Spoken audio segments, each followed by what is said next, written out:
माय माऊली नमस्कार.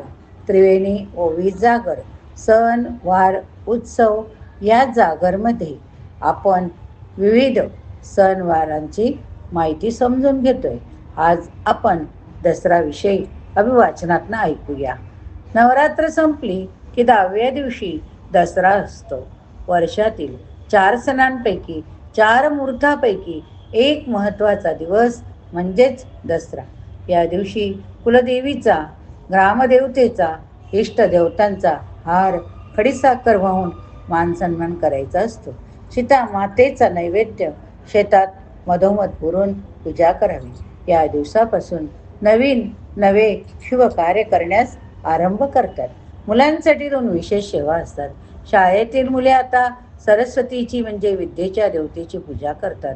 वडिलांनी मुलांच्या जिभेवर सोन्याच्या किंवा दर्भाच्या काडीने ऐम हा बीज मंत्र काढावा.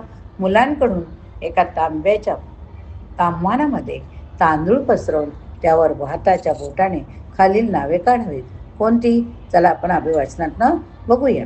श्रीमन महागणपती देवपताय नमः, श्री कुलदेवताय नमः, श्री महासरस्वते नमः, श्री स्वामी समर्थ असे लिहून घ्यावे. बोटांनी वरील नावे तांदळावर काढायची कृती करावी. या दिवशी शस्त्रपूजाही करतात.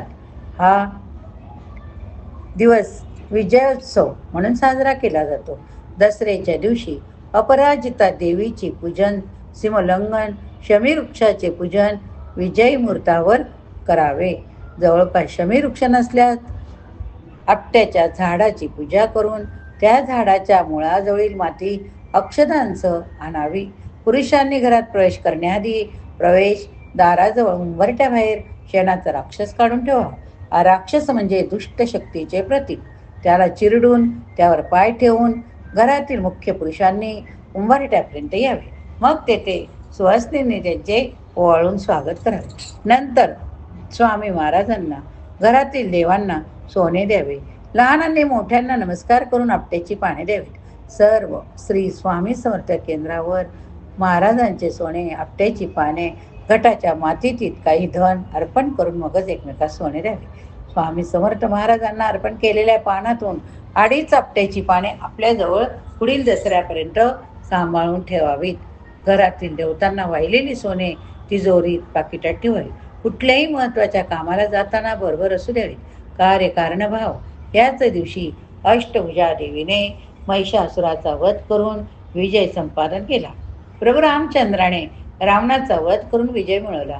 कुबेराने याच दिवशी रघुराजासाठी शमीच्या आपट्याच्या वृक्षावर सुवर्णमुद्राचा वर्षाव केला.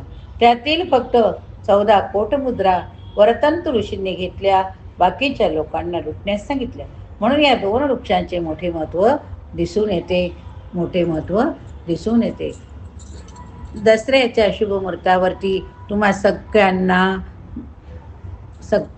खूप खूप शुभेच्छा देते.